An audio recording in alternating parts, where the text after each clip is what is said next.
नमस्ते बच्चों, विज्ञान के सेशन में आप लोगों का स्वागत है। कुछ प्राकृतिक परिघटनाएं, कैसा चल रहा है चैप्टर? अच्छा लग रहा है? कितनी चीजें जो हम लोग अपने देखते हैं, ऐसी सोचते हैं ये सब एक नेचुरल वे में हो रही हैं, लेकिन उनके बारे में अब हमें पता चल रहा है ये क्यों हो रही है, किस कारण हो रही है, और उस प्रकार अगर उससे हमें कुछ नुकसान हो सकता है तो हम अपने को कैसे उससे बचा सकते हैं। तो चलिए, इसी को आगे बढ़ाते हुए आज हम लोग बात कर रहे हैं तड़ित की कहानी की। तड़ित की कहानी, यस, कैसे ये तड़ित कैसे बनती है और क्या ये एक हमारी नेचुरल परिघटनाएं होती हैं और हम इसको देख पाते हैं, किस कारण होती है, ये सब हम समझने जा रहे हैं। तो इसको एक कहानी के रूप में समझें।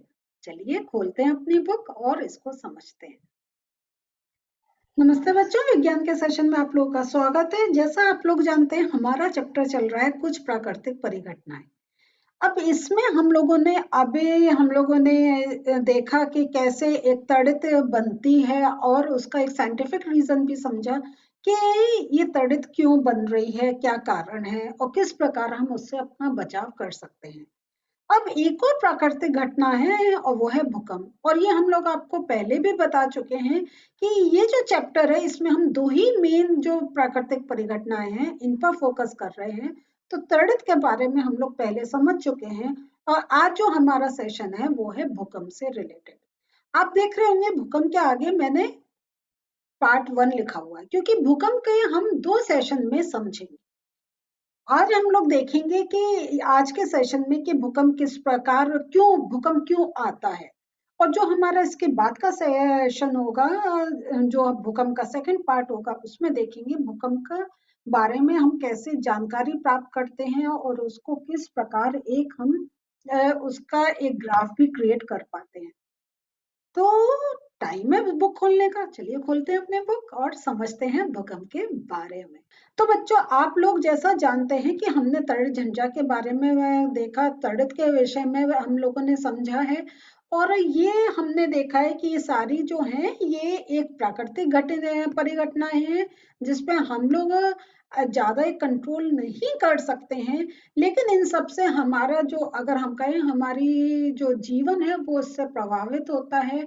और हम ये भी देखते हैं कि इन परिघटनाओं का हम एक भविष्यवाणी भी कर सकते हैं, क्योंकि ये एक हमारे हवा किस प्रकार चल रही है और उससे क्या एक ये तड़ित की घटना हो सकती है। अब हमने साइंस में इतना अपने को एक डेवलप कर लिया है कि हम पहले से इसके बारे में पता कर लेते हैं।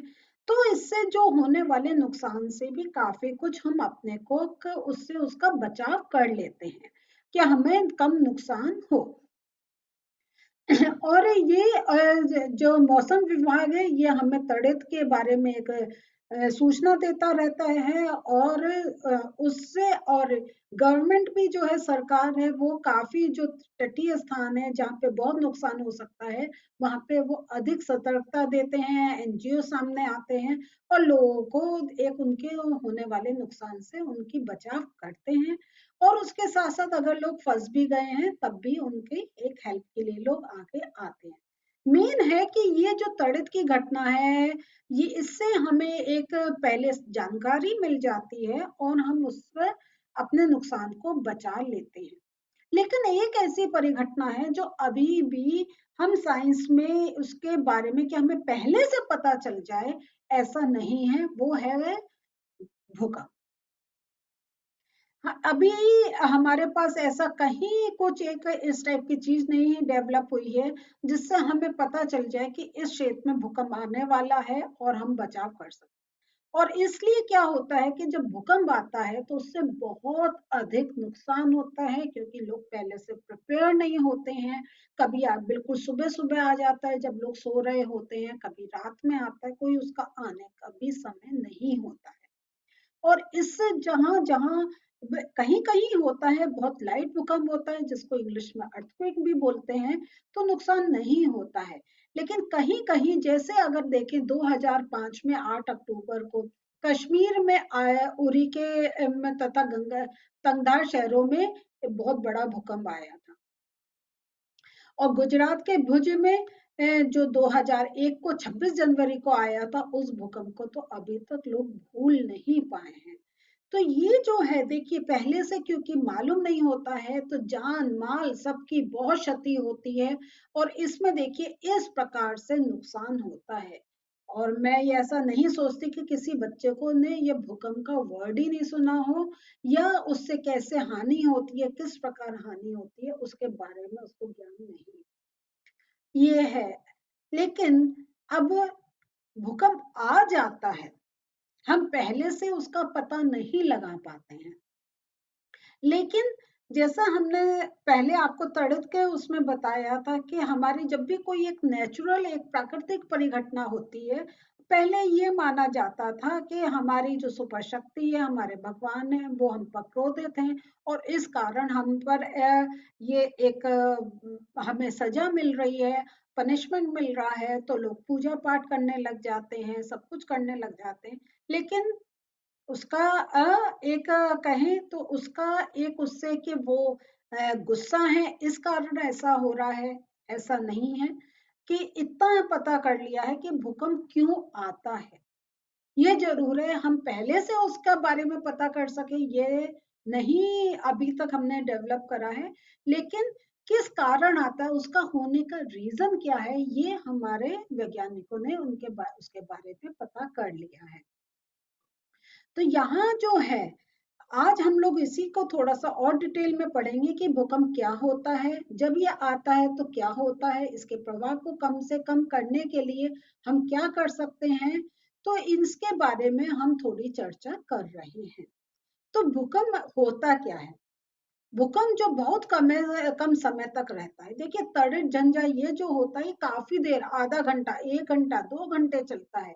लेकिन भूकंप जो होता है ये समझ लीजिए कि कुछ सेकंड्स, कुछ बहुत 1 मिनट्स के लिए, मतलब सेकंड्स है, मिनट तो बिल्कुल आपका शहर ही तबाह हो जाता है। तो एक बहुत ही कम समय के लिए आता है और इसमें क्या होता है, पृथ्वी कंपन करने लग जाती है, पृथ्वी हिलने लग जाती है। ये पृथ्वी की भूपर पट्टी के भीतर गहराई में गड़बड़ के कारण उत्पन्न होता है।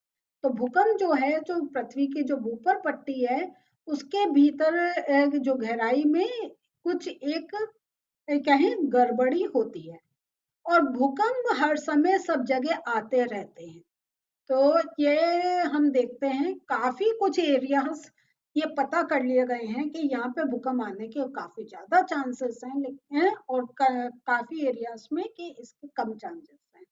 तो जहाँ बहुत ज्यादा चांसेस होते हैं तो वहां पे एक हमेशा एक अलर्ट तैयार रहती है।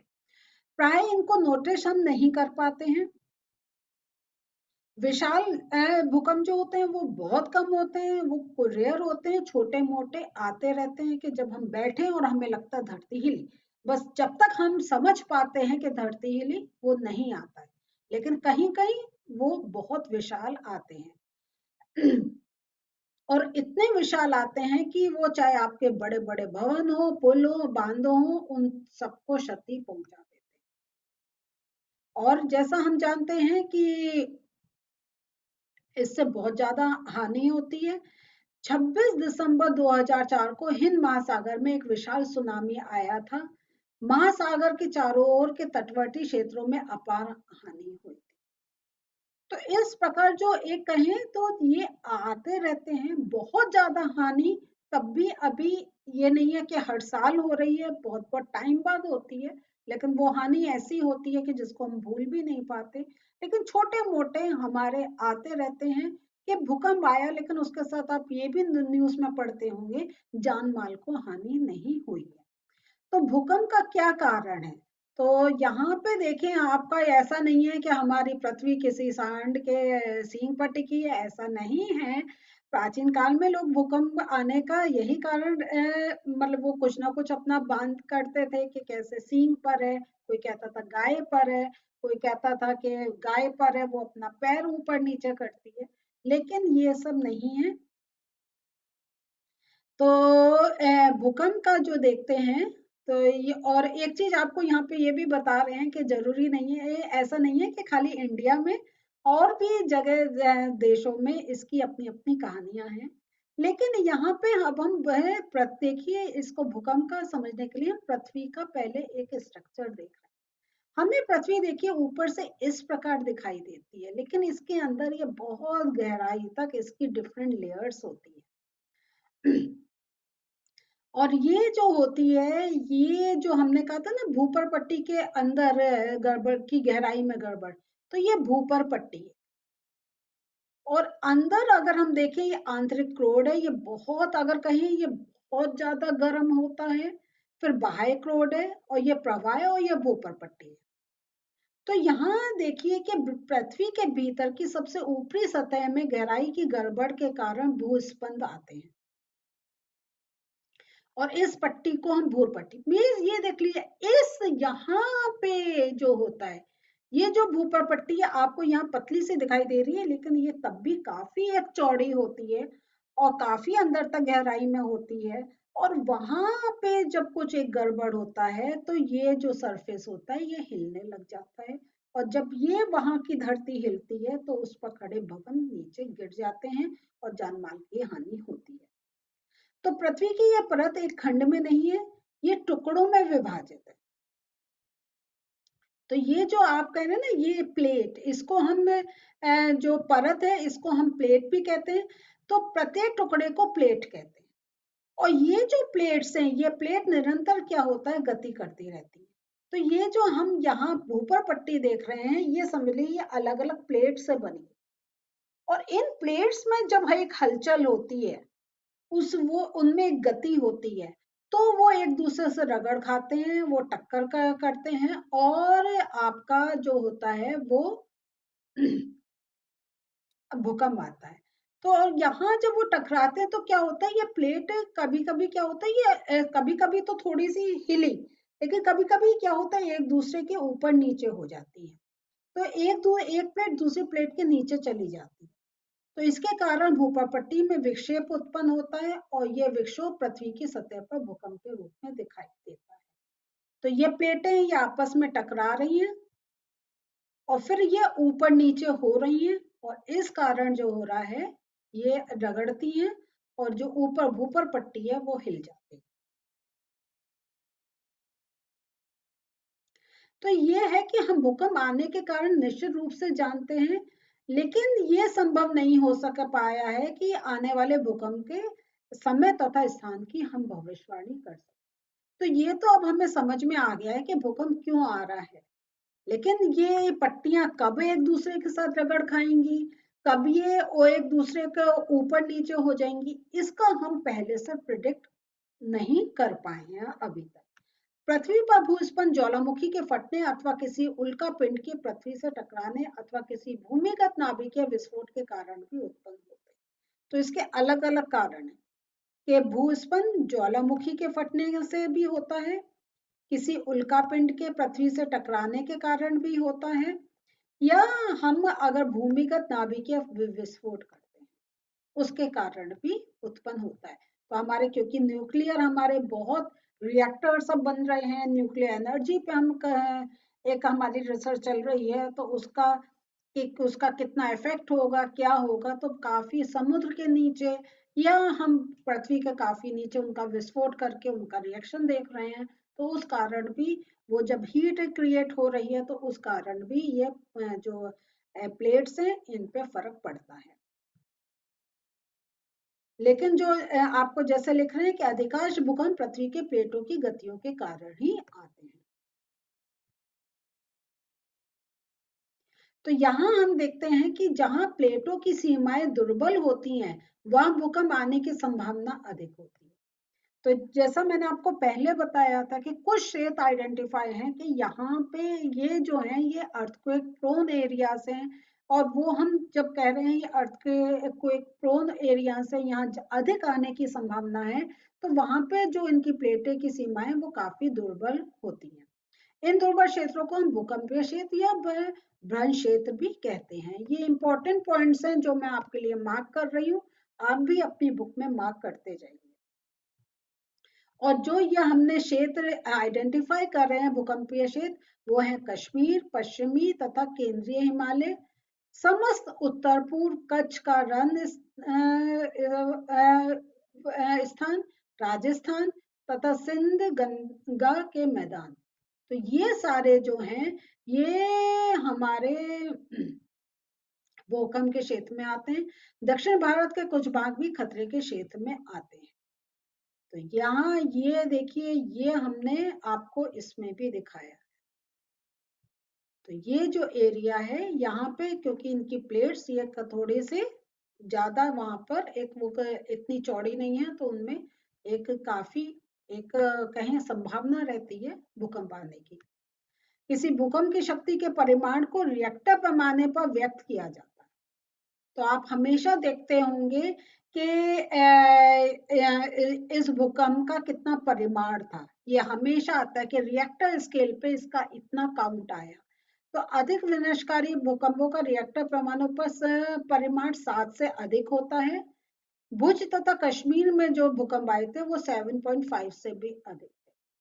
तो हम ये हमेशा ही जो है ये एक रिएक्टर स्केल के या रिएक्टर पैमाना जिसको कहते हैं, इससे हम मापते हैं कि भूकंप कितना, उसका जो एक हमें काउंट करनी है कि कितना आया, तो ये हमारी काउंट इस रिएक्टर पैमाने पर चलती है। ये जो रिएक्टर पैमाना है इसको मैं आपको नेक्स्ट सेशन में समझाऊंगी कि किस प्रकार ये एक ग्राफ खींचता है और उससे हम ये कैलकुलेट करते हैं कि कितने रिएक्टर स्केल का हमारा जो भूकंप आया था उसका क्या मेजरमेंट था।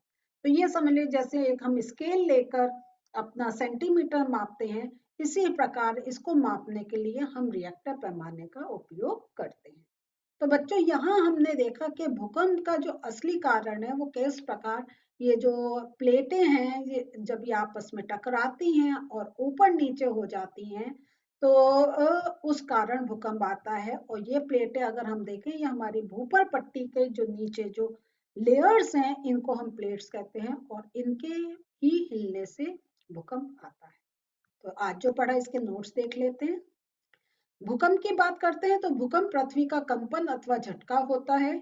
यह पृथ्वी की भूपर पट्टी के भीतर में गड़बड़ के कारण उत्पन्न होता है।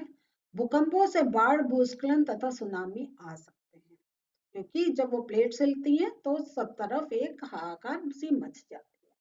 तो बच्चों आज हम लोगों ने देखा कि किस प्रकार भूकंप आता है और वो हमें हमारा नुकसान भी करता है। और आप अपने घर पे भी बात करके देखिएगा कि अगर आपने कभी उसके बारे में नहीं इतना डिटेल में पढ़ा है तो घर में जरूर पूछिएगा। आपके बड़ों ने कहीं ना कोई भूकंप का उनको याद होगा कि तब न्यूज़पेपर में पढ़ा था, उस एरिया में आया था और बहुत जान माल का नुकसान हुआ था। लेकिन जैसा हम अभी तक ये जान गए हैं कि किस कारण आता है, लेकिन पहले से इसके बारे में सूचना प्राप्त कर लें, अभी ये पॉसिबल नहीं हो पाया। पढ़िए आप लोग, शायद आप लोगों में से कोई इसके बारे में जानकारी ले सके और ये जो नुकसान होता है उससे बचाव कर सके। मिलते रहेंगे, पढ़ते रहेंगे। अगला सेशन फिर होगा हमारा भूकंप के ऊपर ही, जिसमें हम देखेंगे कैसे वो मापा जाता है। मिलते हैं फिर से, बाय।